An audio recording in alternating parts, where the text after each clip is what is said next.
皆さんこんにちは。今、日本のお金の常識がものすごい勢いで変わろうとしています。主役は新しい種類のお金。そう、デジタル円とも呼ばれる円連動ステーブルコインです。今回はですね、この新しいお金がどれだけ爆発的に広まっていて、僕たちの生活をどう変える可能性があるのか、その最前線にぐっと迫っていきたいと思います。今回の流れはこんな感じです。まず、デジタル円って一体何なのかってところから入って、その代表格、JPYC がどれだけすごい勢いで成長したのかを見ていきます。で、それからが本題で、じゃあそれをどうやって僕たちが普段の支払いに使えるのか。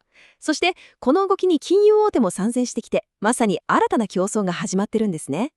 最後に、この流れが日本のお金の未来をどう変えていくのか、そこまで考えていきたいと思います。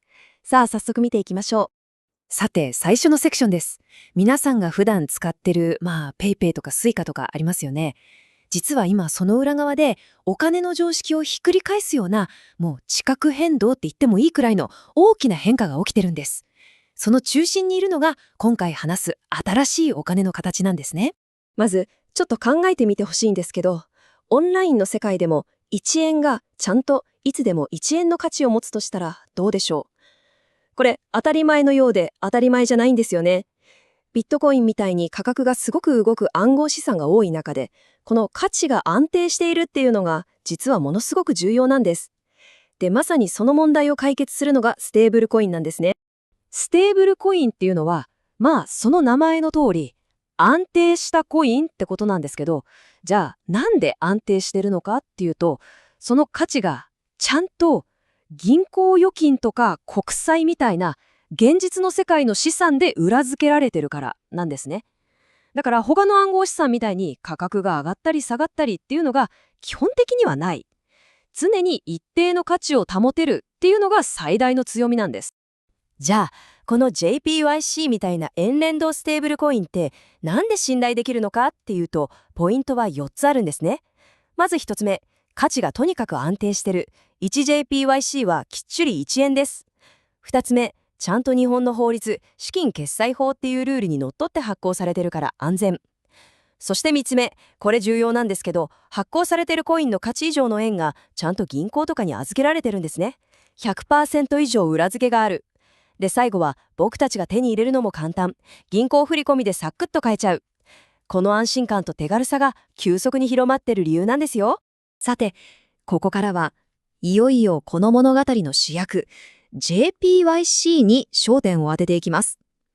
いや、本当に彗星のように現れたんですよ。どれだけとんでもないスピードで日本の金融シーンを駆け上がったのか、具体的な数字で見ていきましょう。これはもう、ただの成長物語じゃない、ちょっとした事件と言ってもいいレベルです。このタイムライン見てもらうと、その爆発っぷりが一発でわかりますよね。2025年の10月末に正式にスタートして、なんとたった3日で総発行額が12億円ですよ。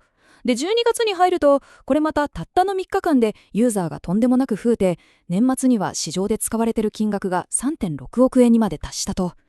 いやー、2ヶ月も経たないうちにこれだけの勢いで広まったっていうのは本当にすごいですよね。中でも特に衝撃的なのがこの数字です。見てください。24,107。これ何だと思います？実は12月上旬のたったの3日間で新しく増えたユーザーの数なんですよ。3で24,000人以上って普通の金融サービスじゃまず考えられないスピードですよね。まさにウイルスみたいに一気に広がったってことがよくわかります。で、こちらのグラフが実際に市場で使われている JPYC の金額がどう増えていったかを示してます。11月の終わりから年末にかけて右肩上がりでぐんぐん生えてるのがわかりますよね。これってただみんなが買って持ってるだけじゃなくて、実際に支払いに使ったり活発に動かしてるっていう何よりの証拠なんですね。はい、じゃあここからはちょっと視点を変えて、もっと僕たちの身近な話にしていきましょう。この新しいデジタル円っていうのがただの難しい技術の話じゃなくて、じゃあ具体的に僕たちの普段の生活でどう使えるのか、その方法を見ていきたいと思います。この JPYC の使い道なんですけど、これがもう驚くほどいろいろあるんですよ。専用のアプリを使えば、ブロックチェーン特有の手数料、いわゆるガス代なしで QR コード決済ができちゃいますし、TikTok ショップみたいなネットショッピングでも使える。で、中でも一番すごいのが、暗号資産に対応したカードにチャージする方法ですね。これを使えば、実質世界中のビザが使えるお店なら、どこでも JPYC で支払えるってことになるんです。これすごくないですか？じゃあ、具体的にどうやってデジタル円を普段の買い物で使うのか、その手順がこちらです。まず、JPYC の公式サイトで銀行振込で JPYC を買いますよね。で、それをトリアみたいなカードのアプリに送金するんです。あとはアプリの中でその JPYC をカードにチャージすればもう準備完了。たったこれだけで皆さんの持っているデジタル円がいつものコンビニとかレストランで使えるリアルなお金に変わっちゃうんです。すごくシンプルですよね。で、これがこの仕組みが一気に広まる大きな理由かもしれないんですけど、なんと最大で 6% です。トライアみたいなカードを使って JPYC で支払うと、これだけのキャッシュバックがもらえる可能性があるんですね。6% って他の決済サービスと比べてもめちゃくちゃ強力な魅力ですよね。これ目当てに使う人も多いんじゃないでしょうか。さあ、ここまで JPYC の凄さを見てきましたけど、もちろんこれだけの動きを金融協会の巨人たちが見過ごすわけがないですよね。ここからはちょっと視野を広げてみましょう。今、日本の金融界を舞台にして、まさに新しい戦いのゴングが鳴ろうとしてるんです。まさに、先駆者対巨人。この構図が面白いんですよね。片方はいち早く市場に乗り込んで、決済っていう分野で圧倒的なユーザーを掴んだフィンテックの JPYC。で、もう一方は、巨大な金融グループ、SBI ホールディングスです。